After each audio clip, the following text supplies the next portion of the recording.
Starting with the name of Allah, the most gracious and the most merciful, a very warm welcome to all of my students who are watching this video. In the series of the lecture IT infrastructure, today we're going to start another important topic which is availability. इस chapter के अंदर हमने कुछ चीज़ें देखनी है, लेकिन उससे पहले हमने लास्ट चैप्टर के अंदर इन सारे पार्ट्स को हमने देखा है कि फंक्शनल मैनेजमेंट क्या है, एप्लीकेशन मैनेजमेंट क्या, प्लेटफॉर्म मैनेजमेंट, ये सारी चीज़ें देखी हैं। ये सारी हमारी फंक्शनल रिक्वायरमेंट्स थी। कुछ हमारी नॉन फंक्शनल रिक्वायरमेंट्स भी हैं, जो कि हमें इस रेक्टेंगल के अंदर, इस शेप के अंदर जो है वो नज़र आ रही हैं, जिनमें सबसे पहली नॉन फंक्शनल रिक्वायरमेंट है अवेलेबिलिटी। अवेलेबिलिटी एक ऐसी आईटी इंफ्रास्ट्रक्चर की रिक्वायरमेंट है जिस पे आज हम बात करेंगे। देखें, हर एक ऑर्गेनाइजेशन, जितनी भी ऑर्गेनाइजेशंस हैं, हर ऑर्गेनाइजेशन की सबसे पहले ये कोशिश होती है कि उनका जो इंफ्रास्ट्रक्चर है, हमने इसके ऊपर बात कर ली कि इंफ्रास्ट्रक्चर क्या है। हर एक ऑर्गेनाइजेशन की ये कोशिश है कि उनका इंफ्रास्ट्रक्चर राउंड द क्लॉक 24/7 जो है वो अवेलेबल रहे। 24/7 अवेलेबल। एक यानी कि कंपनी है, वापडा की कंपनी है। तो वापडा की, लाहौर इलेक्ट्रिक सप्लाई की, लेस्को की, हमेशा ये कोशिश होती है कि सार्फिन को जो है वो 24 घंटे बिजली मिलती रहे। पीटीसीएल की कंपनी है, इंटरनेट की सर्विस प्रोवाइड कर रहे हैं वो, तो उनका पूरा एक आईटी स्ट्रक्चर है, उनका पूरा इंफ्रास्ट्रक्चर है, जो है वो ये हमें इंटरनेट की सर्विसेज प्रोवाइड करें। तो उनकी कोशिश है कि उन्होंने पीछे जो भी इक्विपमेंट्स लगाई हुई हैं, जो उनके डाटा सेंटर्स हैं, उनके जो ऑपरेटर्स हैं, उनके जो रिप्रेजेंटेटिव्स हैं, मैनेजर्स हैं, वो इस तरह से काम करें कि कस्टमर को 24/7 जो है वो सर्विसेज मिलती रहें। इसी तरह से नादरा का दफ्तर है। नादरा के दफ्तर में जो ऑनलाइन डेटाबेस पड़ा हुआ है कि हम घर बैठे ही अपने डेटाबेस को चेक कर सकते हैं। सो वो डेटाबेस जब तक ऑपरेशनल नहीं होगा, एक्टिव नहीं रहेगा, तो हम कैसे चेक कर सकते हैं? तो जितने भी इंफ्रास्ट्रक्चर हैं, हमने इसमें ये देखना है कि आपने इंफ्रास्ट्रक्चर एक कंपनी का बना लिया, चाहे वो जो जिस किस्म का भी इंफ्रास्ट्रक्चर है, हमने अब ये गारंटी करनी है कि वो अवेलेबल रहे राउंड द क्लॉक। लेकिन 100% अवेलेबिलिटी तो नहीं होती, आपको पता है। देखिए, जैसे आप एचबीएल के या किसी बैंक के यूज़र हैं, तो अक्सर आपको मैसेज आ जाता है कि आज हमारी जो है वो बैंक की कुछ मेंटेनेंस है, जिसकी वज़ह से हमारी सर्विसेज़ जो हैं वो शट डाउन रहेंगी, हम सर्विसेज़ प्रोवाइड नहीं कर पाएँगे। या आप किसी एटीएम मशीन के ऊपर जाते हैं, तो एटीएम मशीन के ऊपर आपको लिखा आता है कि सर्विस जो है वो टेम्परेरी अनअवेलेबल है। तो ये क्या होता है जो सर्विस जो है वो डाउन हो जाती है? एक्चुअली ये होता है कि वो मेंटेनेंस और होता है, या कोई ट्रबल शूट हो गया, कोई प्रॉब्लम आ गई। उस प्रॉब्लम आने की वज़ह से आपका इंफ्रास्ट्रक्चर जो है वो उस टाइम के लिए, स्पेसिफिक टाइम के लिए अवेलेबल नहीं होता। हम ये पढ़ रहे हैं, हमने इंफ्रास्ट्रक्चर का सब्जेक्ट पढ़े हैं, तो इंफ्रास्ट्रक्चर के सब्जेक्ट के अंदर सबसे इम्पोर्टेंट जो चीज़ है वो यही यही हमने इंफ्रास्ट्रक्चर के अंदर देखा ना कि आपकी जितनी इक्विपमेंट्स अपर लेवल पे, लोअर लेवल पे, चाहे वो मैनेजमेंट लेवल पे है, चाहे वो एप्लीकेशन लेवल पे है, जिस मर्ज़ी लेवल के ऊपर है, हम ये चाहते हैं कि वो रनिंग कंडीशन के अंदर रहें। अब उनको रनिंग कंडीशन लाने के लिए हम ये एक इम्पोर्टेंट कॉन्सेप्ट पढ़ रहे हैं, जिसे कंपनीज़ कैलकुलेट करती हैं कि उनकी जो इक्विपमेंट्स है, या उनकी जो इंफ्रास्ट्रक्चर है, या उनकी जितनी सर्विसेज़ हैं, वो कितने देर तक जो है वो अवेलेबल रहेंगी और किस टाइम पे वो फेलियर हो जाएँगी। आप इसको बिल्कुल इस तरह से समझ सकते हैं कि एक छोटी-सी मशीन है। वो मशीन 24 घंटे प्रोडक्शन करती है। अगर वो 24 घंटे प्रोडक्शन करती है, तो 1 साल के अंदर 365 दिन है, तो क्या वो 365 दिन ही इसी तरह से चलती रहेगी? क्या दरमियान में कोई फ़ॉल्ट नहीं आएगा?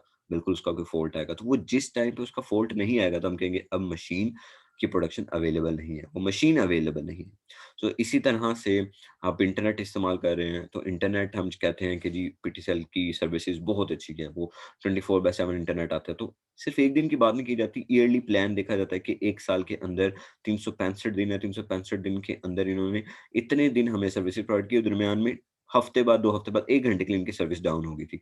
वो जो 1 घंटे के लिए सर्विस डाउन हुई थी, ये पॉइंट होता है कंपनी के लिए, जहाँ पे वो सोचती है कि हमारी सर्विसेज़ कितने टाइम के लिए अनअवेलेबल रहीं। इन बेसिस के ऊपर फिर हर एक ऑर्गेनाइज़ेशन की परफ़ॉर्मेंस जो है वो बेहतर होती है, फिर उसकी सिक्योरिटी बेहतर होती है। आज के इस चैप्टर के अंदर हम सिर्फ़ अवेलेबिलिटी की बात करेंगे। हम देखेंगे कि इस तरह एक ऑर्गेनाइज़ेशन अपने इंफ्रास्ट्रक्चर के अंदर अवेलेबिलिटी का पैरामीटर ऐड करती है, नॉन फंक्शनल एट्रिब्यूट को ऐड करती है, और इससे अंदाज़ा लगाती है कि हमारी सर्विसेज़ कितनी ज़्यादा बेहतर हैं, और कितना ज़्यादा ज़रूरी है एक ऑर्गेनाइज़ेशन के लिए अपनी सर्विसेज़ को अवेलेबल शो करना। सो देखिए, अवेलेबिलिटी को हम कैलकुलेट करना तो हमारे लिए बड़ा मुश्किल है, लेकिन उसके लिए गारंटी देना अपफ्रंट के लिए कि जी ये इतनी देर तक ये अवेलेबल रहेगी, कोई इस तरह से एस्टिमेट नहीं कर सकता। लेकिन हम क्या कर सकते हैं, हम ये ज़रूर मेक श्योर कर सकते हैं कि हम इस चीज़ का ज़रूर अंदाज़ा लगा सकते हैं। अब देखिए, आपकी जितनी भी इक्विपमेंट्स होती हैं, आप जिस मर्ज़ी ऑर्गनाइज़ेशन के अंदर है, वहाँ पे आईटी का पार्ट तो ज़रूर आता है। लास्ट वीडियो के अंदर मैंने डिस्कस किया था कि अगर एक हॉस्पिटल है, हॉस्पिटल के अंदर कैमरास लगे हुए हैं, कैमरास की रिकॉर्डिंग हो रही है, फिर उसके बाद ऑनलाइन एक सिस्टम चल रहा है जहाँ पे पेशेंट मॉनिटरिंग हो रही है, कौन-सा डॉक्टर आ रहा है, कौन-सा डॉक्टर जा रहा है, कौन कितने नर्सेज़ अवेलेबल हैं। सो ये सारे सिस्टम आपके चल रहे हैं, सारा ये इंफ्रास्ट्रक्चर है जो कि वो हॉस्पिटल लेके चल रहा है। तो दरमियान में अगर कहीं भी फ़ॉल्ट आता है तो उतने टाइम के लिए सिस्टम जो है वो अनअवेलेबल हो गया। सो इस चैप्टर के अंदर हमने ये देखना है कि क्या किया जाए और कैसे ये प्रेडिक्ट किया जाए ताकि हमारा सिस्टम अमूमन तौर पे इतनी देर के लिए अगर अनअवेलेबल हो जाए तो हमने उसे दोबारा रनिंग कंडीशन के अंदर किस तरह से लाना है। सो हमने बहुत सारी चीज़ें इस पे देखी हैं कि अगर सिस्टम हमारा फेल ओवर हो जाए, हमारा सिस्टम मिसाल के तौर पर अगर चल रहा है, चलते-चलते अगर कोई मसला आ जाता है तो हमने फेल ओवर से कैसे बचना है? रिडंडेंसी करनी है या नहीं करनी? जैसे मिसाल के तौर पर रिडंडेंसी ये होती है कि आपने अपनी ये आगे चल के मैं आगे चल के इसको डिस्कस करता हूँ। स्ट्रक्चर प्रोग्रामिंग कैसे की जाए? स्ट्रक्चर प्रोग्रामिंग से ये है कि अगर एक वक़्त आया जब आपकी मशीन डाउन होगी या मिसाल के तौर पर आप एक हॉस्पिटल के अंदर हैं या किसी भी ऑर्गनाइज़ेशन के अंदर हैं और उनकी टोटली मशीन्स काम करना बंद, चलिए मशीन्स को भी छोड़ें, कैमरास जो है वो बंद करना ख़त्म हो गई या आपकी डिवाइस जिस राउटर के ऊपर वो कैमरा की सारी जो है वो राउट हो रही है या रिकॉर्डिंग हो रही है जिस डिवाइस के ऊपर, वो डिवाइस किसी वजह से ख़राब हो गई। तो अब आप क्या करेंगे? आप किस तरह से खुद फिज़िकली जाके जो है वो उस डिवाइस को रिप्लेस करेंगे या आपने कोई डिवाइस रखी हुई है, उसकी प्रोग्रामिंग के थ्रू ही उसका पाथ आप चेंज कर देंगे कि इस टाइम रिकॉर्डिंग अगर इस डिवाइस के ऊपर नहीं हो रही, तो दूसरी डिवाइस के ऊपर ऑटोमैटिकली उसको शफ़ल कर दिया जाए। और हम सिंगल पॉइंट ऑफ फेलियर को कैसे जो है वो अवॉइड कर पाएँगे। सो ये आगे चल के मैं इसको भी डिस्कस करूँगा, सिंगल पॉइंट ऑफ फेलियर्स क्या होते हैं। फिर हम सिस्टम मैनेजमेंट को उस लेवल पे लाके किस तरह से जो है वो इम्प्लीमेंट कर सकते हैं। यानी कि बात बताने का मकसद ये है कि हम अवेलेबिलिटी को इस तरह से एज़ सच एग्ज़ैक्टली प्रेडिक्ट तो नहीं कर सकते कि मैं आपको कहता हूँ कि मैंने यूनिवर्सिटी के अंदर जो है वो एक ऑटोमेटिक सिस्टम लगाया हुआ है, कैमरा का सिस्टम लगाया हुआ है, तो कोई भी फ़ॉल्ट आ सकता है कैमरा का, कोई भी किसी जगह पर ऑटोमेटिकली किसी वजह से कैमरा ख़राब हो सकता है, वो बहुत सारी वजह हो सकती है। अगर मैंने बाहर लगाया हुआ है, तो वहाँ पे एनवायरमेंटल इश्यूज़ हो सकते हैं, वहाँ पे कोई हैज़र्ड हो सकता है, नेचुरल जिसे हम कहते हैं नेचुरल आफ़ात जो होती हैं, नेचुरल हैज़र्ड्स हो सकते हैं, कुछ भी हो सकता है। तो किसी वजह से भी आप में जो है वो मसला मसाइल आ सकता है और आपकी वो जो इंफ्रास्ट्रक्चर है, आपका वो इंफ्रास्ट्रक्चर ख़राब हो सकता है। सबसे कॉमन एग्ज़ाम्पल मैं आपको ये दूँगा कि जैसे अभी रिसेंटली तौर पे आपने देखा है कि हमारे रिसेंटली तौर पे एक वाक़या पेश आया है, वो ये है कि ब्लैकआउट हो गया था पूरा। तो वो जो ब्लैकआउट हुआ था, वो किस वजह से हुआ था? वो जो किसी न किसी सिस्टम फेलियर की वजह से हुआ था। उस सिस्टम फेलियर की वजह से पूरे पाकिस्तान के अंदर जो ब्लैकआउट हुआ, क्या कोई अल्टरनेटिव वे नहीं हो सकता था? सो दिस इज़ अवेलेबिलिटी कि आपने रिसोर्सेज़ की, उस एनर्जी की, बिजली की फराहमी देनी थी पूरे सार्फिन को। अगर टेक्निकल फ़ॉल्ट आया, तो उस टेक्निकल फ़ॉल्ट पर आपके पास अल्टरनेटिव अप्रोच क्या है कि वो कंपनी अपनी सर्विसेज प्रोवाइड करती रहे, कस्टमर उससे इफ़ेक्ट ना हो। सो ये अवेलेबिलिटी सारी होती है। अब उस अवेलेबिलिटी में हम क्या-क्या काम करते होते हैं, ये सारी कुछ चीज़ें। सो ये आगे चल के हम जो है वो डिस्कस करते हैं।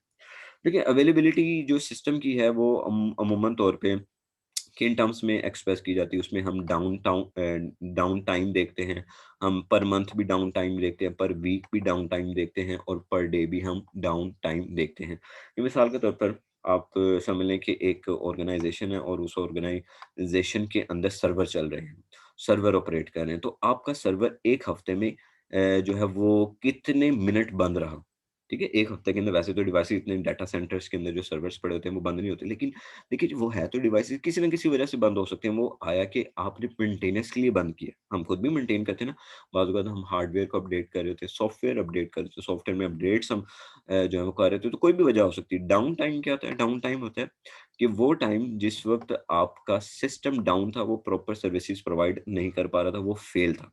वो फेलियर का शिकार था। यानी कि जो रिक्वायर्ड सर्विसेज़ हैं, वो प्रोवाइड नहीं कर पा रहा। जैसे मिसाल के तौर पर पीटीसीएल की कंपनी है, पीटीसीएल की कंपनी हमें इंटरनेट सर्विस प्रोवाइड करती है, तो अगर मेरा इंटरनेट नहीं चल रहा, तो मेरे लिए वो क्या टाइम कंसिडर होगा, वो डाउन टाइम कंसिडर होगा। तो इसी तरह से डाउन टाइम फिर हफ्तों के लिहाज से महीनों के लिए कैलकुलेट किया जाता है, महीनों के लिहाज से फिर साल का कैलकुलेट किया जाता है। फिर हम इसी डाउन टाइम को देखते हुए अपनी अवेलेबिलिटी काउंट करते हैं कि अच्छा, अगर 1 साल के अंदर सिस्टम इतने मिनट्स या इतने घंटे बंद रहा है, तो पूरे साल के अंदर सिस्टम कितनी देर के लिए अवेलेबल था। ये बिल्कुल ऐसी बात है, जैसे मैं कहूँ कि मेरा पीटीसीएल का नेट 2 महीने से सही चल रहा था, लेकिन तीसरे महीने में जो है ना वो पूरे 2 दिन के लिए खराब हो गया। फिर मैं कहता हूँ कि वो 2 दिन के लिए खराब हुआ, फिर उसके बाद 4 महीने सही चलता रहा, फिर 2 दिन के लिए खराब हो गया। तो इस तरह 1 साल के अंदर मेरा सिस्टम कितने टाइम्स कितने परसेंटेज अवेलेबल रहा और कितने परसेंट वो अनअवेलेबल रहा। सो ये अवेलेबिलिटी होती है। सो देखिए आप ये सोचेंगे कि सर हमें ये कैलकुलेट करके क्या फ़ायदा होता है? देखिए ये कैलकुलेट करके आपको ये फ़ायदा होता है कि आप बहुत ज़्यादा लॉस से बच सकते हैं। देखिए मिसाल के तौर पर अगर आपने डाटा सेंटर है जहाँ पे एप्लीकेशन सर्वर रखे हुए हैं, रिमोट सर्वर रखे हुए हैं, डेटाबेस सर्वर रखे हुए हैं, किसी किस्म के भी सर्वर्स का एक डाटा सेंटर बनाया हुआ है। उस डाटा सेंटर में अगर कोई मसला मसाइल आता है तो आपको आप उसका अल्टरनेटिव अरेंज कर सकें। अब वो मसला मसाइल ज़रूरी नहीं कि हमेशा ही उसमें आग लग जाए, फ्लड आ जाए या कोई छत गिर जाए या कुछ भी डाटा सेंटर तबाह हो जाए, तो आप अल्टरनेटिव ऑप्शन की तरफ जाएँ। बहुत ज़्यादा मसले हो सकते हैं। बाज़ औक़ात ये भी मसला हो सकता है कि आपके सर्वर पे जो ओएस रन कर रहा है, उस ओएस के अंदर अपडेट आ गई। अक्सर आपने सुना होगा कि विंडो 10 के ऊपर तो हमेशा ही अपडेट आई रहती है। तो आपने जो ऑपरेटिंग सिस्टम इंस्टॉल किया, उस पे ऑटो अपडेट आ गई, वो सर्वर आपका अपडेट के ऊपर लग गया है, अब क्लाइंट को सर्विसेज़ मिलना बंद हो गई है। तो अगर पीटीसीएल वाले आपको ये कहना शुरू कर दें कि जी हमारे वो ओएस में अपडेट आई हुई है, विंडो 10 जो है वो हमारी अपडेट हो रही है, तो हम आपको 2 घंटे के लिए सर्विसेज़ नहीं प्रोवाइड कर सकते, तो आप क्या करेंगे इस पे? ज़ाहिर-सी बात है, कस्टमर एक खराब होगा। अब आप टेक्निकल पर्सन हैं, आप इस चीज़ को अंडरस्टैंड कर लेंगे, लेकिन जो नॉन टेक्निकल पर्सन हो गएगा, ये झूठ बोल रहे हैं, हमें जो है वो सिर्फ़ और सिर्फ़ टरखा रहे हैं, इनकी सर्विसेज़ जो हैं वो खराब हैं। सो ऐसे मामलात के अंदर आपको अपने सिस्टम की अवेलेबिलिटी को 99 हालाँकि 100% इंश्योर करना बहुत ज़्यादा मुश्किल है। लेकिन आप एट लीस्ट क्या कहते हैं, हम 4 5 नाइन्स 99.9999% जो है वो अचीव करने की कोशिश करते हैं। सो ये हमारी जो है वो क्या होती है जी, ये हमारी अवेलेबिलिटी होती है। तो हम इस अवेलेबिलिटी को हमेशा इंश्योर करने की कोशिश करते हैं। अब देखिए जो हमारी अवेलेबिलिटी है, जितना हम 99 के बाद 0.99 को बढ़ाते जाएँगे, उतना ये हमारे लिए बेहतर तो होगा, लेकिन ये बड़ा मुश्किल होता है, इस अवेलेबिलिटी को अचीव करना आपके लिए। क्योंकि typical requirement used in a service level agreement today are 99.8 to 99 percent availability per month for a full IT system.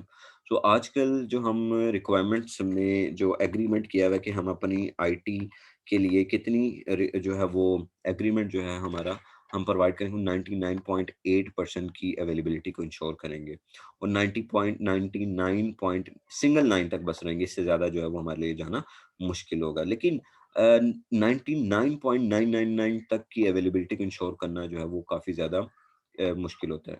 किसी एक कंपोनेंट की जितनी ज़्यादा हायर अवेलेबिलिटी होगी, उतना ज़्यादा आपका सिस्टम कॉम्प्लेक्स होता जाएगा और उसको अचीव करना, उसके लिए अवेलेबिलिटी अचीव करना बहुत ज़्यादा मुश्किल होता जाएगा।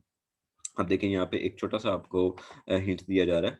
एक फ्रीक्वेंसी ऑफ अनअवेलेबिलिटी जो है बताई जा रही है कि अगर 35 मर्तबा 1 साल के अंदर 35 मर्तबा हमारा सिस्टम कोई 0 से लेकर 5 मिनट के लिए अनअवेलेबल रहा।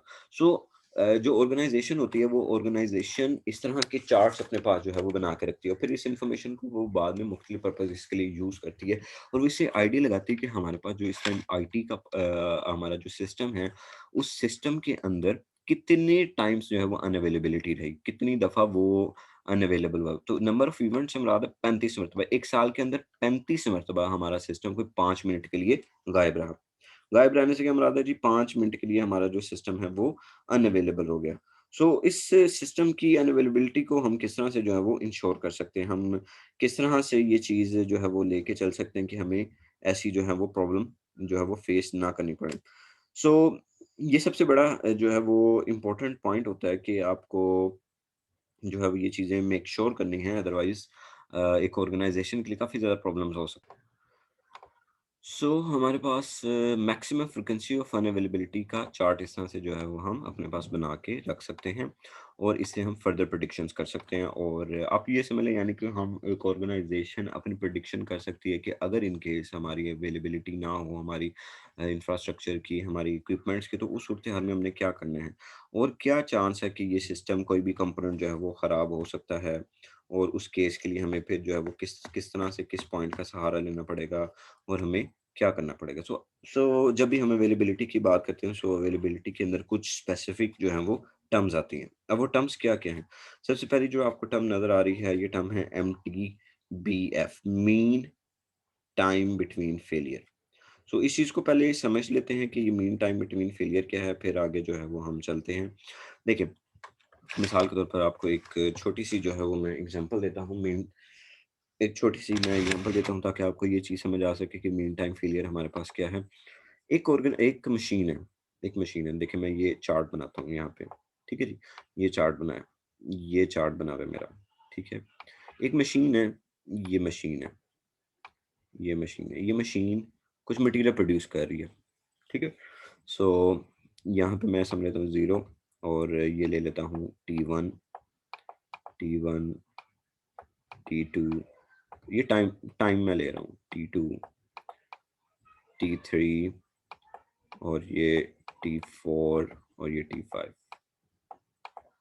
सो मीन टाइम बिटवीन फेलियर क्या होता है? ये वो टाइम होता है जिस टाइम के लिए, मीन का क्या मतलब होता है, बहुत सारे चीज़ों को ऐड करके टोटल पे डिवाइड कर दें, एवरेज जो होती है वो आ जाती है।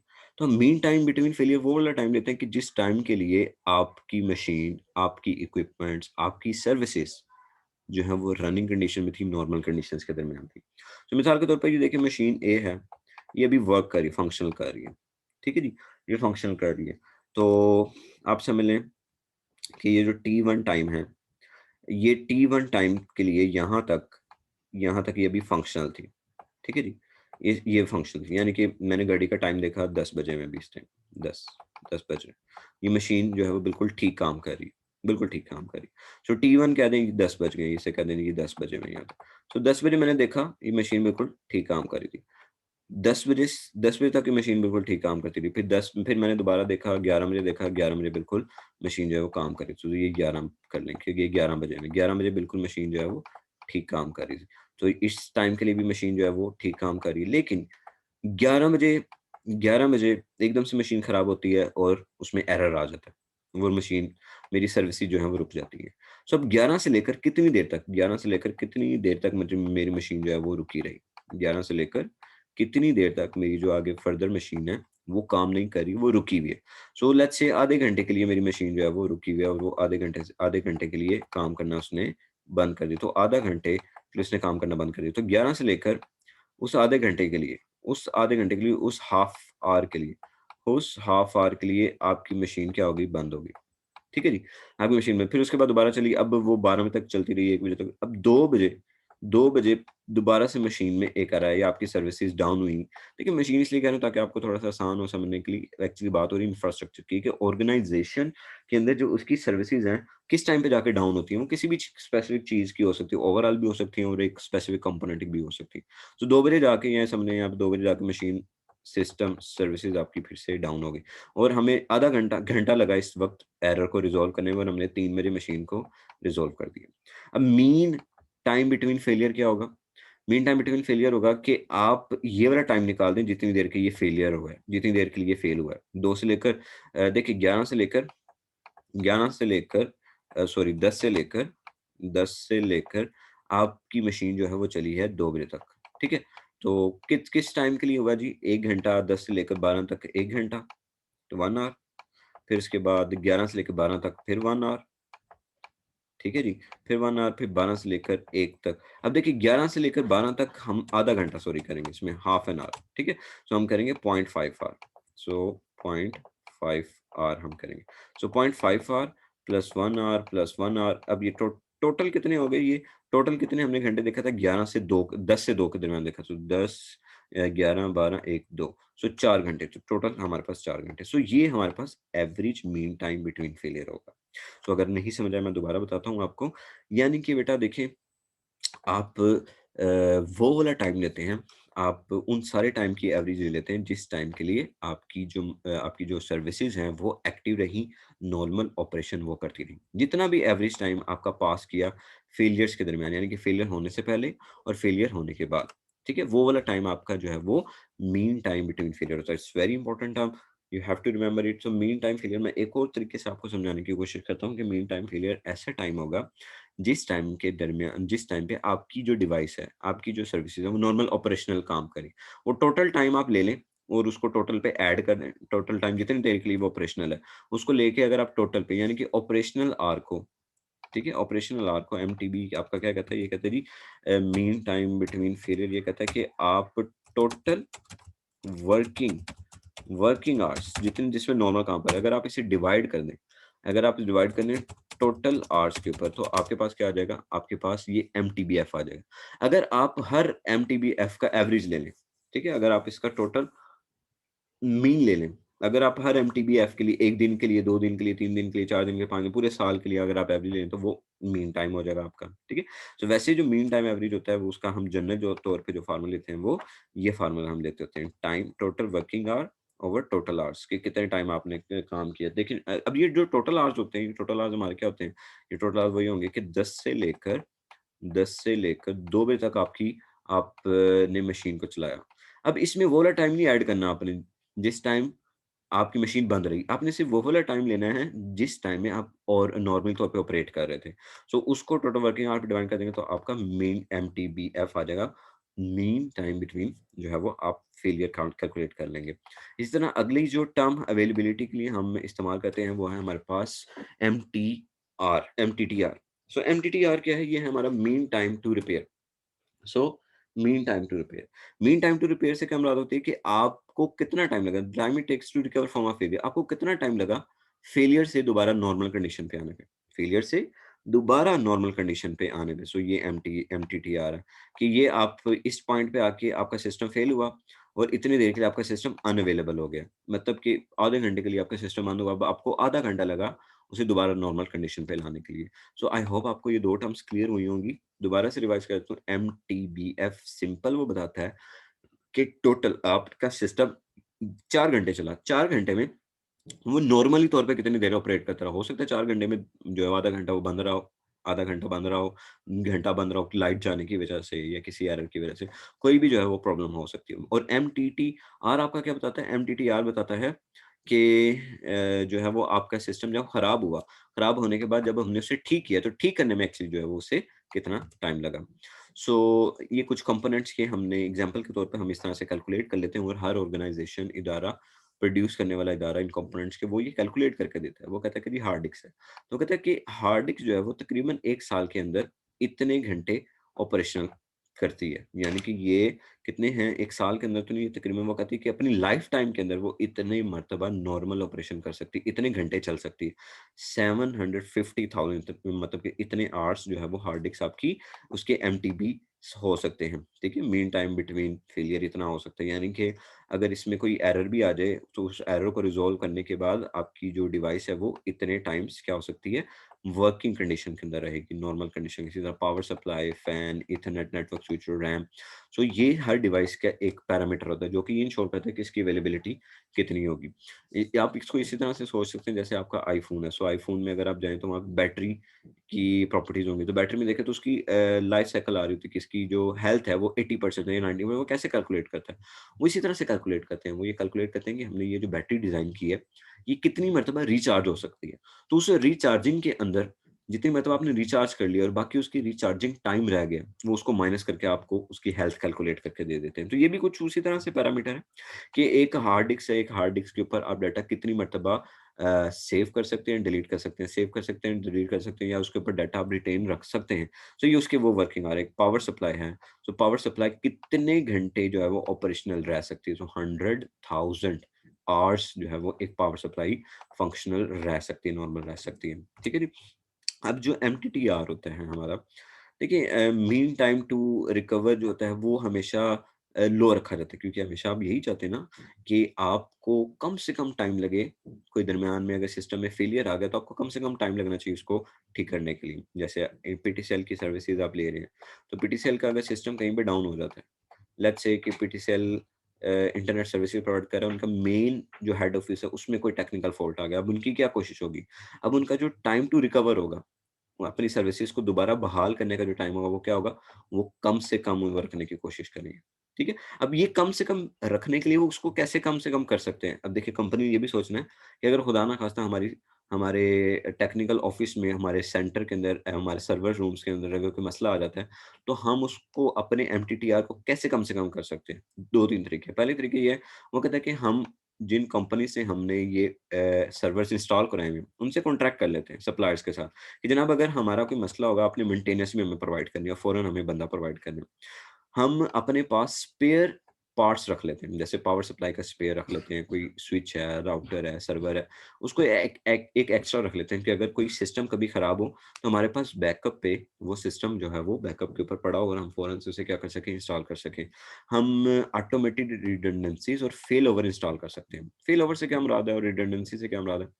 फेल ओवर से मुराद बेटा ये होती है कि अगर एक वक़्त में एक एक डिवाइस काम नहीं करी तो आप उस जैसी दूसरी डिवाइस लगा के रख दें, ताकि वो डिवाइस में काम करे, आप ऑटोमेटिकली उस दूसरी डिवाइस के ऊपर अपनी सारी नेटवर्क ट्रैफिक जो है वो कैलकुलेट करें। मैं कोशिश करूंगा कि इसमें नेटवर्किंग को ये पार्ट ना बताई जाए, क्योंकि आपने कंप्यूटर नेटवर्क का कोर्स नहीं पढ़ा हुआ, तो इसे सादा लफ्जों में जो इसे बताई जाए। तो ये बिल्कुल ऐसे ही है कि अगर आपके घर में लाइट जाती है, तो आप कितने टाइम के अंदर घर के अंदर दोबारा इलेक्ट्रिसिटी वापस लाते हैं। अब उसके सोर्स क्या हो सकते हैं? एक सोर्स तो ये हो सकता है कि आप जनरेटर लगा लें, आपने जनरेटर लगाया हुआ है, आपने यूपीएस लगाया हुआ है। सो ये सारे ऑटोमेटिक रिडंडेंसी होती है कि लाइट गई, फौरन ही ऑटोमेटिकली यूपीएस पे हमारा जो सिस्टम है वो शिफ्ट हो गया। सो आपका जो एमटीटीआर है वो कम हो गया। लेकिन बाज़ औक़ात ये भी होता है, बड़े घरों, बड़े इदारों के अंदर आपने अक्सर देखा होगा कि लाइट जाती है, जनरेटर ऑन होने पे टाइम लग जाता है। वो बाज़ औक़ात जनरेटर खुद ऑन करना पड़ता है, तो हमने जनरेटर ऑपरेटर्स रखे होते हैं, ताकि टाइम टू रिकवरी जो है वो ज़्यादा से कम हो सके।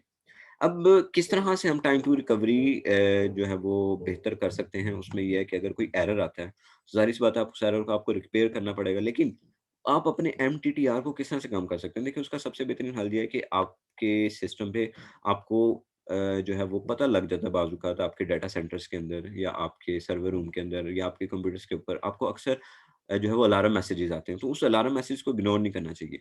आपको जो भी अलार्म मैसेज है, आप उसको चेक करें, उसको फाइंड आउट करें ये अलार्म क्यों आ रहा है। उस अलार्म को रिपेयर करने की, ख़त्म करने की जो है वो कोशिश आप हमेशा किया करें कि ये क्यों आ रहा है, क्योंकि वो अलार्म आपको बता रहा होता है कि आपका सिस्टम जो है वो फ़ेल हो जाएगा, आपको जो है वो बाद में मसला हो सकता है। देखिए, जैसे मिसाल के तौर पर आप गाड़ी चला रहे हैं, सो गाड़ी के अंदर अक्सर हम एक सीट बेल्ट का जो अलार्म आता है, हम इग्नोर कर देते हैं। सो वो अलार्म क्यों आ रहा है, हमें पता है कि जी इसलिए अलार्म आ रहा है क्योंकि हमने सीट बेल्ट नहीं पहनी हुई। अब अगर आप सीट बेल्ट नहीं पहनेंगे, उसका नुकसान क्या होगा वो आप बेहतर जानते हैं। सो इसी तरह एक ऑर्गेनाइज़ेशन के अंदर भी जो हम हमारे सर्वर्स रूम के अंदर जो हमने मास्टर कंट्रोलर सिस्टम्स बनाए होते हैं, उसके ऊपर जो पूरे सारे सिस्टम्स को जो है वो कंट्रोल कर रहा है। सो अगर हमें वहाँ पे भी कोई अलार्म मैसेज आता है, तो उस अलार्म मैसेज को इग्नोर नहीं करना चाहिए, यार ख़ैर है हमारा सिस्टम चल तो रहा है ना, इस अलार्म से सिस्टम बंद तो नहीं ना होगा, हम अक्सर ऐसा कर देते हैं। तो उस अलार्म के लिए देखें, उस अलार्म के लिए उस इन्फॉर्मेशन को देखें, फिर उसके बाद आप स्पेयर कंपोनेंट मतलब बैकअप में जो आपने एक्स्ट्रा कंपोनेंट्स रखे थे, अपने स्टोरेज में जाएँ, देखें कि किस पार्ट में मसला आ रहा है, आपकी हार्ड ड्राइव का एरर दे रहा है, रैम का एरर दे रहा है, पावर सप्लाई का एरर दे रहा है, आउटपुट का एरर, जो भी एरर, जिस सॉफ्टवेयर का एरर है, भई जो भी एरर है, आप उस एरर को फ़ौरन रिज़ॉल्व करने की कोशिश करो।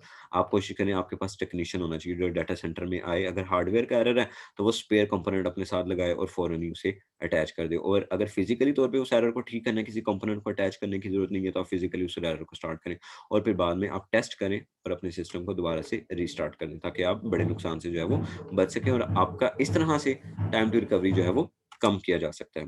अब फाइनली तौर पे हम किस तरह से जो है वो अवेलेबिलिटी अपनी ऑर्गेनाइजेशन के अंदर अपने कंपोनेंट्स की, अपने सिस्टम की अवेलेबिलिटी को कैलकुलेट करते हैं। सो हम क्या करते हैं, एमटीबीएफ ओवर एमटीबीएफ प्लस एमटीटीआर मल्टीप्लाई में 100%। सो ये एग्जांपल दी हुई, जैसे पावर सप्लाई है, पावर सप्लाई अगर पावर सप्लाई अगर हमने लिया, वो कहता है कि ये पावर सप्लाई 100,000 आवर्स चल सकती है और इसका एमटीटीआर कोई 8 घंटे है, मतलब दरमियान में कोई 8 घंटे हो सकता है कि इसमें जो है वो मसले मसाइल आ जाएँ इस हार्ड ड्राइव के अंदर, लेकिन ये आपको 100,000 का वर्किंग ऑपरेशनल टाइम जो है वो प्रोवाइड कर सकती है। तो हम इस फार्मूले के मुताबिक जो है वो अवेलेबिलिटी को कैलकुलेट कर सकते हैं। सो यहाँ पे वीडियो को पॉज़ करें और बाकी सारी चीज़ों के जो है वो एम अवेलेबिलिटी को कैलकुलेट करें और देखें क्या ये आंसर बिल्कुल ठीक है या गलत है। हमारे पास मज़ीद कुछ कैलकुलेशन है, देखें हमने पहले इंडिविजुअल कंपोनेंट्स की अवेलेबिलिटी कैलकुलेट की कि अगर एक पावर सप्लाई है और पावर सप्लाई इस तरह से डिज़ाइन हुई हुई है कि वो अभी पीछे देखा ना कि एक पावर सप्लाई हमने इस तरह से डिज़ाइन की हुई है और वेंडर से, जिस वेंडर ने उसे बेचा है हमें, जिसने बनाया, जिस कंपनी ने, उसने ये बताया कि पावर सप्लाई 100,000 आवर्स चलेगी और दरमियान में 8 घंटे होंगे। ये थोड़ा 8 घंटे इकट्ठे नहीं आएँगे, मतलब कोई 2 मिनट के लिए, 4 मिनट के लिए मसला आ सकता है और वो मसले की वजह क्या होती है वो भी साथ बता देते हैं कि एनवायरमेंटल मसला हो सकता है, आपकी पावर सप्लाई के अंदर डस्ट आ सकती है, हीटिंग इफेक्ट हो सकता है, कोई भी मसला हो सकता है।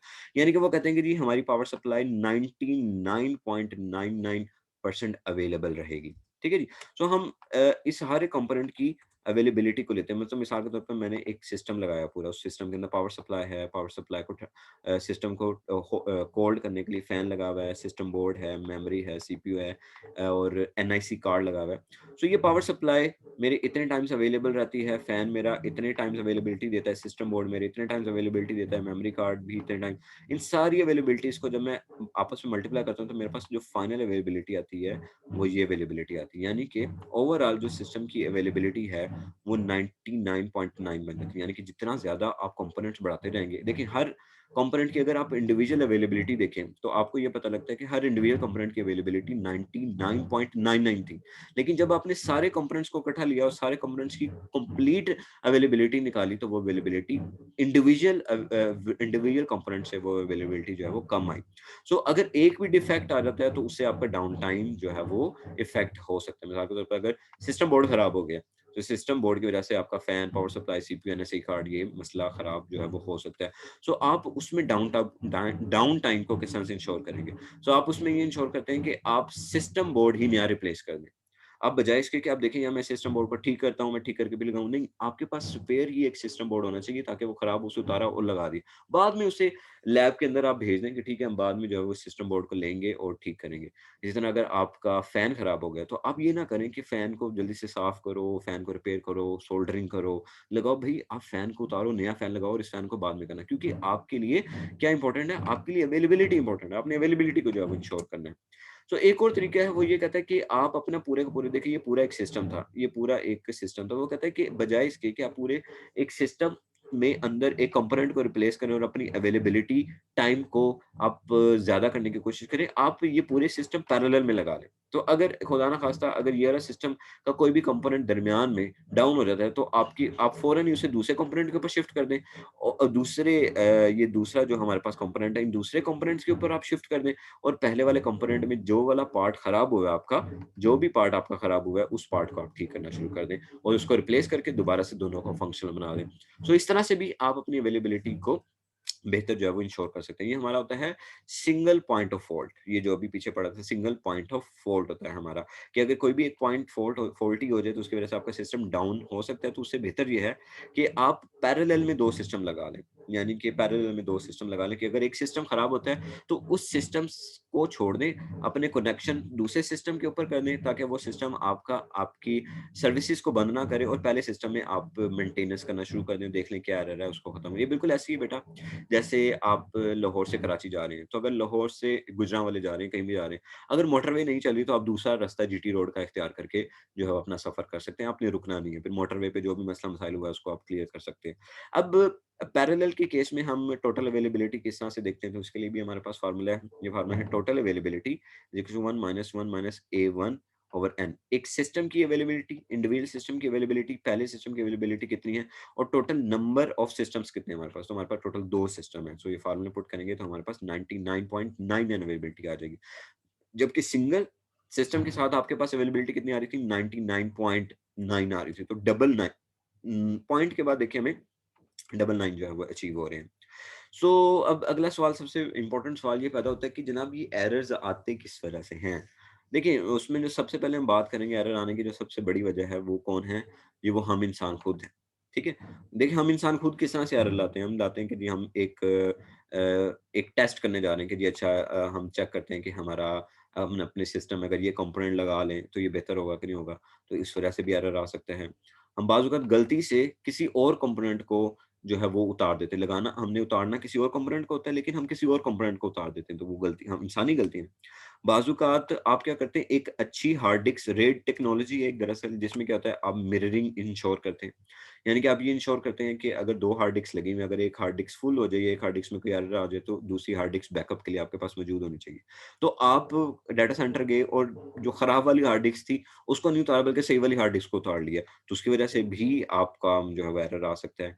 आपने बैकअप प्रॉपर तौर पे नहीं किया, आपने गलती से फाइल्स को, अगर आप सॉफ्टवेयर की जो मेंटेनेंस कर रहे हैं, सॉफ्टवेयर को अपडेट कर रहे हैं, तो आपने कॉन्फ़िगरेशन फाइल्स को गलती से डिलीट कर दिया। आपने एक्सीडेंटली डेटाबेस के अंदर कुछ चेंजेस करे, तो डेटाबेस के अंदर आपने एक्स टेबल को ड्रॉप करना था, लेकिन आपने गलती से वाई टेबल को ड्रॉप कर दिया। यानी कि आपने एक टेबल के अंदर किसी और रो को, किसी और चीज़ को डिलीट करना था, लेकिन आपने कर कुछ और डिलीट दिया। और सॉफ्टवेयर बग्स भी हो सकते हैं बेटा। बाज़-औक़ात हमारे डाटा के अंदर सॉफ्टवेयर बग से क्या मुराद है कि जी आपका ज़रूरी तो नहीं सिर्फ़ हार्डवेयर का मसला है, बाज़-औक़ात सॉफ्टवेयर का भी मसला आ सकता है।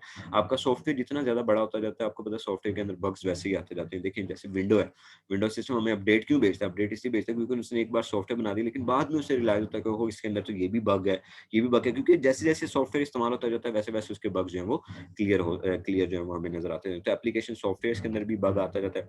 अभी आप बग्स वगैरह सारे आपको पता है, सो मैं ये चाहता हूँ कि आप इसको पॉज करें और इसको खुद जो है पढ़ने की कोशिश करें। सो इसलिए मैं इस पॉइंट को आगे नहीं लेके चल रहा। सो इसी तरह से बाज़-औक़ात आपकी कुछ प्लान्ड मेंटेनेंस भी हो सकती है। सो वो प्लान्ड मेंटेनेंस आपकी किस तरह से हो सकती है बेटा? वो प्लान्ड मेंटेनेंस आपकी इस तरह से हो सकती है कि आप हार्डवेयर या सॉफ्टवेयर को अपग्रेड कर रहे हैं, उसकी वजह से भी आपका सिस्टम जो है वो बंद हो सकता है।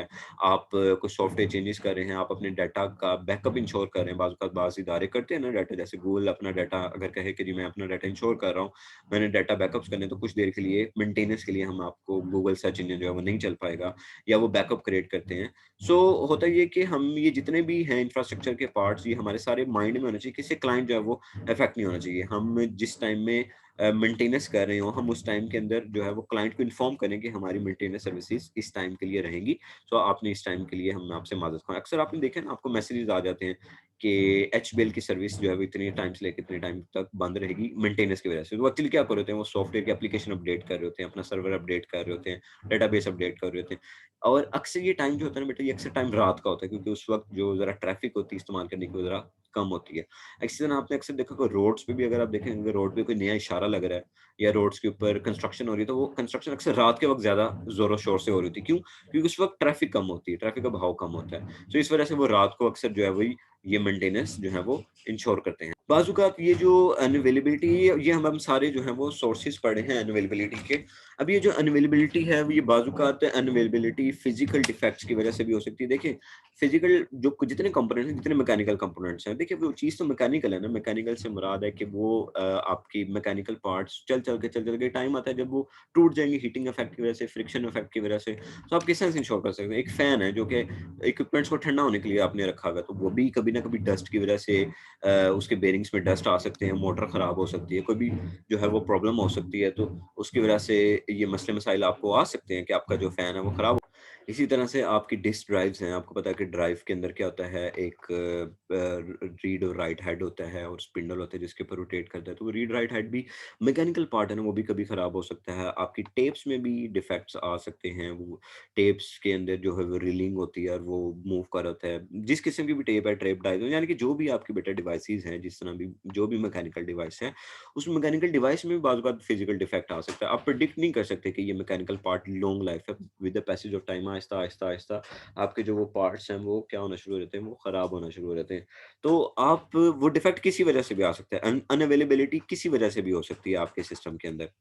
एक ये बात तब कब है, ये कि ये बताती है कि आप जब कोई नया कंपोनेंट लगाते हैं, तो बहुत ज़्यादा चांस है कि अगर नया कंपोनेंट लगाया आपने, तो नया कंपोनेंट लगाने के बाद स्टार्ट में ही, पहले दिन ही कोई ना कोई डिफेक्ट आ सकता है। उसकी वजह से भी आपकी जो है वो अनअवेलेबिलिटी सिस्टम की, सर्विसेज़ की हो सकती है। और फिर बाद में आहिस्ता-आहिस्ता से वो नॉर्मलाइज़ हो जाएगा और डिफेक्ट उसके कम हो जाएँगे। लेकिन फिर एक दोबारा से टाइम आएगा जब उसकी बहुत ज़्यादा एज हो जाएगी, कंपोनेंट यूज़ कर करके मैकेनिकल पार्ट या जो भी कंपोनेंट है, वो आहिस्ता-आहिस्ता उसपे क्या होना शुरू हो जाएगा, वो खत्म होना शुरू हो जाएगा। तो ये बात जब कब हमें एक्चुअली ये बता दी, ये अब देखिए आप ये सोच रहे होंगे कि ये क्या बात हुई कि आपने नया कंपोनेंट लगाया, साथ ही एरर आ गया। ये वो कहता है कि आपने ये ऐसा हो सकता है कि आप नया कंपोनेंट लगाएँ, इसका जो पहला पार्ट है कर्व का, ये बताता है कि ऐसा हो सकता है कि अगर आप कोई नया कंपोनेंट लगाएँ और पहले हफ्ते या पहले 2 दिन में ही आपको एरर मिल जाए। पहले दिन ही एरर मिल जाए, क्यों? कंपैटिबिलिटी इश्यू आ जाता है बाज़-औक़ात कंपोनेंट्स लगाने में, क्योंकि कंपैटिबल नहीं हो सकता। आप अपनी तरफ से देखते हैं, लेकिन सम टाइम चीज़ें कंपैटिबल नहीं हो सकती। लेकिन साथ में वो ये भी कहता है, ऐसा भी हो सकता है कि अगर स्टार्ट में एरर नहीं आया, आपने कोई कंपोनेंट लगाया और स्टार्ट में कोई किसी किस्म का डिफेक्ट नहीं है, बड़े लो डिफेक्ट आए हैं, जो कि वो फ़ौरन ही माइनर से हैं, वो रिज़ॉल्व हो सकते हैं। लेकिन वही कंपोनेंट जो आपने स्टार्ट में लगाया, वो 2 माह, 3 माह सही चला, लेकिन बाद में वो आहिस्ता-आहिस्ता आपको क्या करना शुरू कर देगा, तंग करना शुरू कर देगा। ये बिल्कुल एग्ज़ाम्पल ऐसी है, जैसे बेटा आपने नई गाड़ी ली है, तो नई गाड़ी आपने ली, उसमें कोई एरर नहीं आता, कोई कोई पार्ट नहीं खराब होता, टायर्स उसके अच्छे होते हैं, इंजन उसका अच्छा होता है, कोई किसी किस्म का एरर नहीं आता। लेकिन आहिस्ता-आहिस्ता से जैसे-जैसे वो गाड़ी पुरानी होती जाती है, उसमें जो है वो क्या आते जाते हैं, मसाइल, प्रॉब्लम्स आना शुरू हो जाती हैं। इंजन खराब होना शुरू हो जाता है, टायर्स खराब होना शुरू हो जाते हैं, सीट्स खराब होना शुरू होती हैं। सो ये बात आप कभी आपको उसी तरह से बताती है। ये बड़ी इंपॉर्टेंट बात है, वो कहते हैं कि when a component still works after the first month, it's likely it will continue working without failure until the ends of life. कि अगर आपने नया कंपोनेंट लगाया, पहले मंथ अगर वो कंपोनेंट ठीक काम कर गया, इसका मतलब वो आगे थ्रू आउट भी ठीक काम करता रहेगा और एंड पे जाके जैसे-जैसे वो पुराना होता जाएगा तब उसके एरर आएँगे। लेकिन ये भी हो सकता है component failure is most likely when the component is new.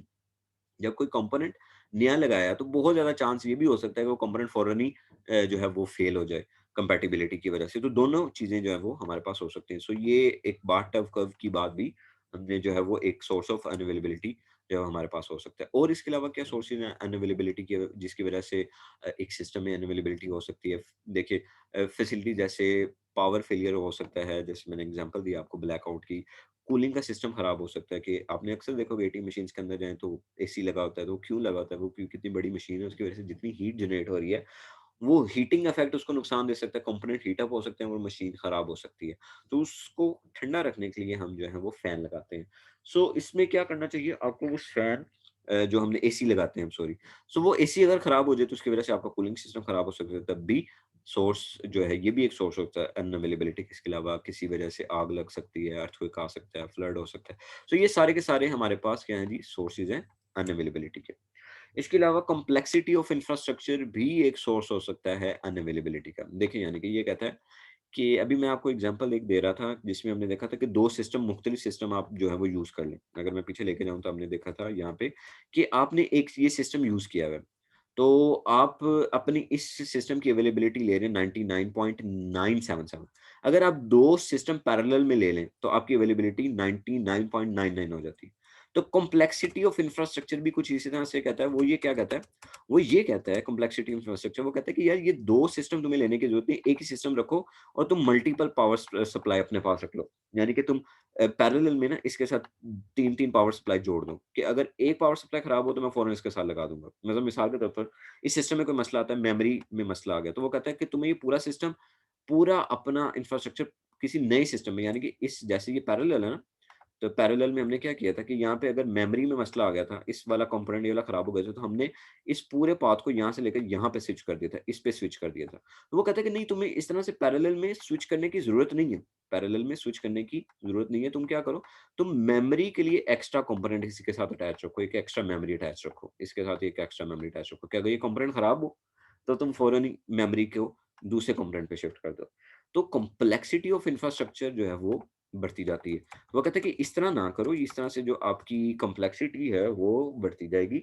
तो उससे बेहतर ये है कि आप पैरेलल पार्ट बना लो, सिस्टम का पैरेलल पार्ट बना लो। जैसे ये पैरेलल बनाया हुआ ना हमने सिस्टम का, तो वो जो लजाक है, जो इस बुक का राइटर है जिसकी स्लाइड हम फॉलो कर रहे हैं, वो ये कहता है कि आप पैरेलल पार्ट जो है वो इसका फॉलो किया करें, आप पैरेलल सिस्टम फॉलो किया करें। आप एक कंपोनेंट के लिए रिडंडेंसी ना किया करें। एक कंपोनेंट के लिए रिडंडेंसी ना करें, उससे जो है वो कॉम्प्लेक्सिटी आपकी जो होती है वो क्या होगी, वो बढ़ती जाएगी। सो बेहतर है कि it is better to just have an extra spare system. वो कहता है पूरा सिस्टम ही स्पेयर रखो, बजाए इसके कि हम अक्सर क्या करते हैं कि यार ठीक है, घर के अंदर हमने अगर हमारी पीटीसीएल सर्विसेज़ चल रही हैं, पीटीसीएल की सर्विस है, तो हम अक्सर क्या कहते हैं कि अगर पीटीसीएल की सर्विस डाउन होगी तो हम अपने पास एक्स्ट्रा मोबाइल डाटा रखते हैं कि तब चलें हम अपना मोबाइल डाटा इस्तेमाल कर लेंगे। तो ये कहते हैं कि अगर आपका सिस्टम डाउन हो जाए तो आप अपने पास एक पूरा सिस्टम ही नया डिफरेंट अलग सिस्टम रखें कि आप अपने सारे सिस्टम को उस नए सिस्टम के ऊपर शिफ्ट कर दें, बजाय इसके कि आप एक्स्ट्रा कंपोनेंट्स रखें। तो आई होप आपको ये क्लियर हो रहा होगा कि ये कह रहा है कि एक्स्ट्रा कंपोनेंट नहीं रखने बल्कि एक्स्ट्रा सिस्टम आपने रखना है। तो जब आप एक्स्ट्रा सिस्टम रखेंगे वो ज़्यादा बेहतर होगा, वो ज़्यादा इतना ज़्यादा जो है वो कॉम्प्लेक्स नहीं होगा। अब ये वो पॉइंट्स है जो मैंने स्टार्ट में कहा था आपको कि मैं इसको लास्ट पे जो है आपको एक्सप्लेन करने की कोशिश करूँगा। सो रिडंडेंसी क्या होती है? रिडंडेंसी होती है कि आप सिंगल पॉइंट ऑफ फेलियर्स को इम्प्रूव करने के लिए जो एक्स्ट्रा कंपोनेंट्स रख देते हैं, वो रिडंडेंसी होती है हमारे पास। जैसे अगर एक सिंगल कंपोनेंट खराब हो गया, अगर एक पावर सप्लाई खराब हो गई तो आप उसके साथ ही दूसरी पावर सप्लाई अटैच कर दें कि अगर एक पावर सप्लाई काम नहीं कर रही, तो दूसरी पावर सप्लाई काम करना शुरू कर देगी।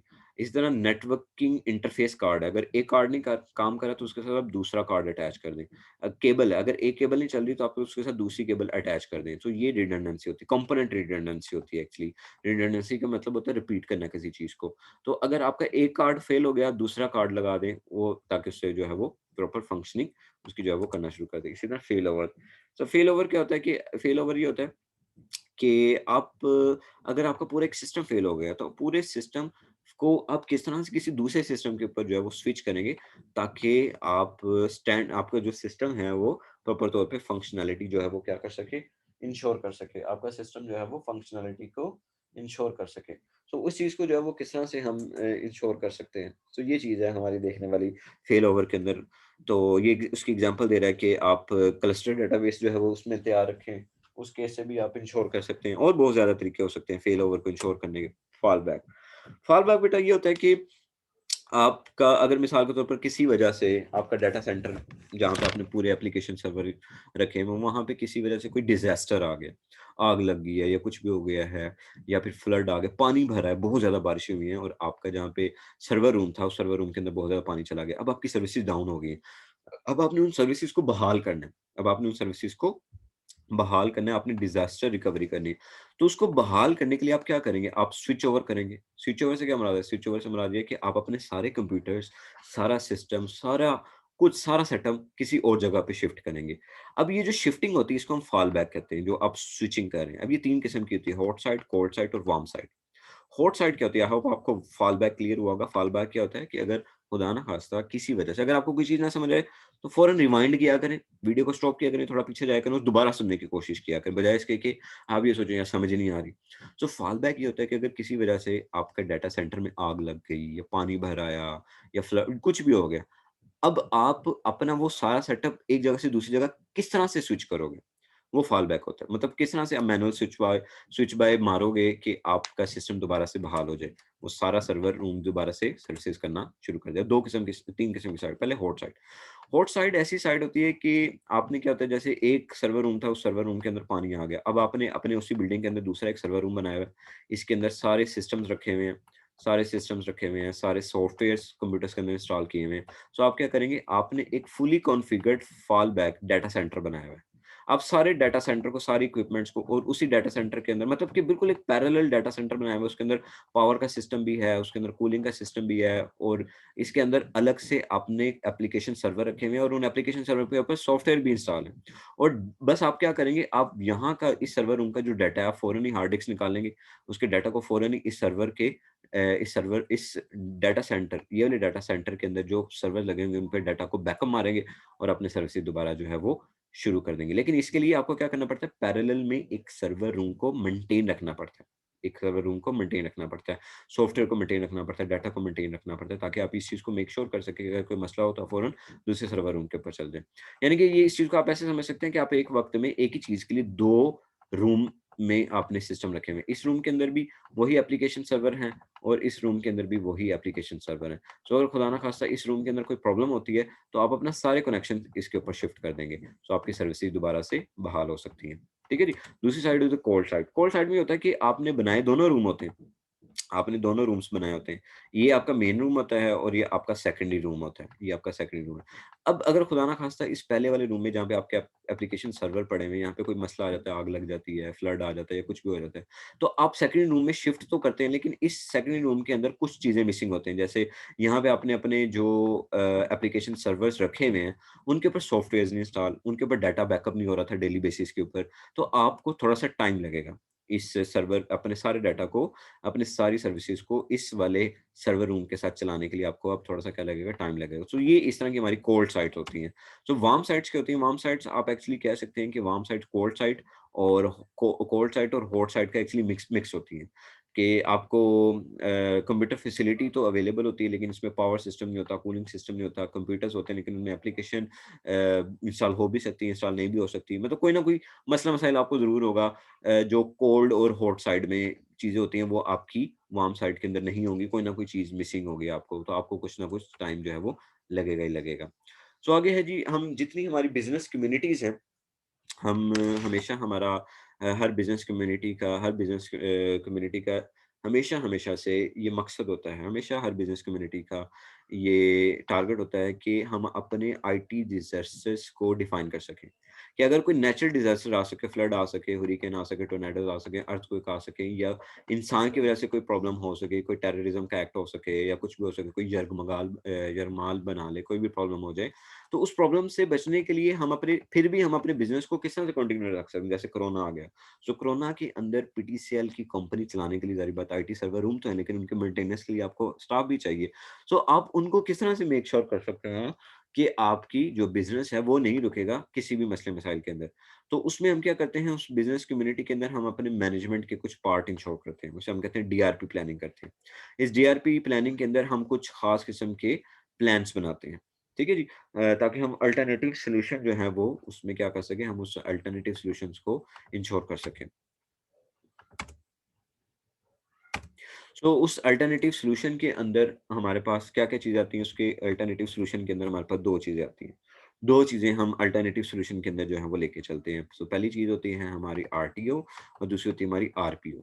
सो आरटीओ क्या होता है? आरटीओ होता है कि आपको मैक्सिमम ड्यूरेशन टाइम एक बिज़नेस प्रोसेस को दोबारा से रिस्टोर करने में, एक डिज़ास्टर जब आ गया है, तो कितना टाइम लगेगा?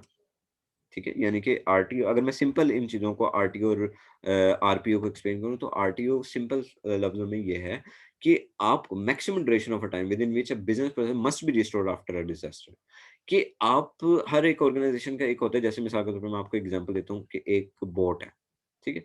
एक सिंपल सी ये बोट है, समहाउ आपकी जो बोट है वो इस तरह से दिखती है। समहाउ ये आपकी कोई बोट है, ये बोट है। ठीक है जी? ये बोट है, कश्ती जिसे हम कहते हैं, ये कश्ती है आपकी। सो ये पानी में किसी चट्टान के साथ जाकर टकरा गई। अब इसमें होल हो गया। अब पानी आहिस्ता-आहिस्ता इस कश्ती के अंदर जाना शुरू हो गया। पानी आहिस्ता-आहिस्ता कश्ती के अंदर आना शुरू हो गया। अब आपको पता लगा कि अगर हमने बर वक़्त इस होल को बंद ना किया तो हमारी कश्ती डूब जाएगी। अब आप अब आपको ये पता है कि 15 मिनट के अंदर ये कश्ती डूब जाएगी। 15 मिनट के अंदर कश्ती डूब जाएगी। इसका मतलब है कि आपको 15 मिनट से पहले-पहले इस कश्ती का ये जो सुराख है, ये बंद करना पड़ेगा। नहीं तो आपकी कश्ती, आपकी बोट जो है वो डूब जाएगी। तो आप जितना टाइम लेते हैं, ठीक है? जितना टाइम लेते हैं, ये जो 15 मिनट है, 15 minute, this is the maximum duration. ये 15 मिनट है। ये 15 मिनट जो है, ये 15 मिनट आपका आरटीओ होगा, रिकवरी टाइम ऑब्जेक्टिव होगा, कि आपने 15 मिनट के अंदर-अंदर इस बोट का जो सुराख है, उसे फिल करना है, तो आपकी कश्ती मुकम्मल तौर पे क्या हो जाएगी? डूब जाएगी। सो इसी तरह से एक और के अंदर भी आपका आरटीओ जो है वो क्या किया जाता है? सेट किया जाता है। उस आरटीओ के अंदर क्या होता है? उस आरटीओ के अंदर ये होता है कि अगर कोई फ़ॉल्ट आया है, उस फ़ॉल्ट को अगर आप उस टाइम के अंदर-अंदर सेट नहीं करेंगे, तो हो सकता है कि आपको बहुत ज़्यादा नुकसान हो, बैंकरप्सी हो जाए या कोई कोई भी प्रॉब्लम हो सकती है, किसी किस्म की भी जो प्रॉब्लम हो सकती है। आखिरी जो टर्म है हमारे पास पीआर आरपीओ है। आरपीओ हमारे पास रिकवरी पॉइंट ऑब्जेक्टिव होता है। रिकवरी पॉइंट ऑब्जेक्टिव होता है ये कि डाटा मस्ट बी, देखिए रिकवरी पॉइंट ऑब्जेक्टिव बड़ी सिंपल सी एग्ज़ाम्पल देता हूँ। रिकवरी पॉइंट ऑब्जेक्टिव ये होता है कि आपको अ, अब देखें, अब रिकवरी पॉइंट ऑब्जेक्टिव क्या होता है? देखिए मिसाल, रिकवरी पॉइंट ऑब्जेक्टिव ये होता है कि जब डाटा आपका लॉस होना शुरू हुआ, तो जितने टाइम के लिए आपका सिस्टम बंद रहा, अब उस टाइम के दरमियान में जो आपका डाटा था वो मुकम्मल तौर पे लॉस हो गया। तो वो कितना टाइम होना चाहिए जो लॉस आपके लिए एक्सेप्टेबल है? अब देखिए कश्ती की मैं एग्ज़ाम्पल ले लेता हूँ दोबारा, देखें, ये एक कश्ती है आपकी, ठीक है जी? सो इस कश्ती में सुराख हो गया, पानी देखें आहिस्ता-आहिस्ता अंदर आना शुरू हो गया, अंदर आना शुरू हो गया। तो आप कहते हैं कि कश्ती में अगर यहाँ तक पानी आ गया, यहाँ तक पानी आ गया तो हम ठीक है, इतना बेयर कर सकते हैं, हम बाद में पानी निकाल लेंगे। लेकिन अगर इससे ऊपर पानी चला गया, तो फिर हमारे लिए इस सुराख को बंद करना कोई फ़ायदेमंद नहीं होगा। तो ये जो होता है, ये हमारे पास क्या होता है, ये आरपी होता है। The point in time to which data must be recovered considering some acceptable loss, कि ठीक है, अगर हमारा इतना पानी भर जाता है कोई बात नहीं, लेकिन आप इस सुराख को क्या करो, बंद कर दो। जैसे मिसाल के तौर पर आप देखें 10 बजे, आप 10 बजे एक एरर आ गया, ठीक है? आप समझें कि 10 बजे तक आपने डाटा रिकवर किया, 10 बजे के बाद 12 बजे कोई फेलियर अकर हुई, 12 बजे कोई फेलियर अकर हुई। अब फेलियर कितने घंटे के लिए हुई? 5 घंटे के लिए फेलियर हुई। अब आपको 5 घंटे लगे उस फेलियर को फिक्स करने के लिए। 5 घंटे बाद आपका जो डाटा है, 5 घंटे बाद आपने अपनी ऑर्गनाइज़ेशन की जो सर्विसेज़ हैं वो दोबारा से इनिशिएट की। अब ये 10 से लेकर 17 तक, मतलब 10 से लेकर 17 तक का जो डाटा था, उस दरमियान में आपका फेलियर हुआ। 7 घंटे, अब 7 घंटे में आपकी सर्विसेज़ डाउन रही। अब उस दरमियान में जो भी आपके पास डाटा आ रहा था, आप सेव कर रहे थे, वो डाटा आप सेव नहीं कर पाए। तो ये आरपी होता है कि आप कितने टाइम के लिए लॉस को एक्सेप्ट कर सकते हो, और फिर उस लॉस को एक्सेप्ट के बाद कितने टाइम तक का डाटा रिकवर कर सकते हो और कितने टाइम का डाटा रिकवर नहीं कर सकते।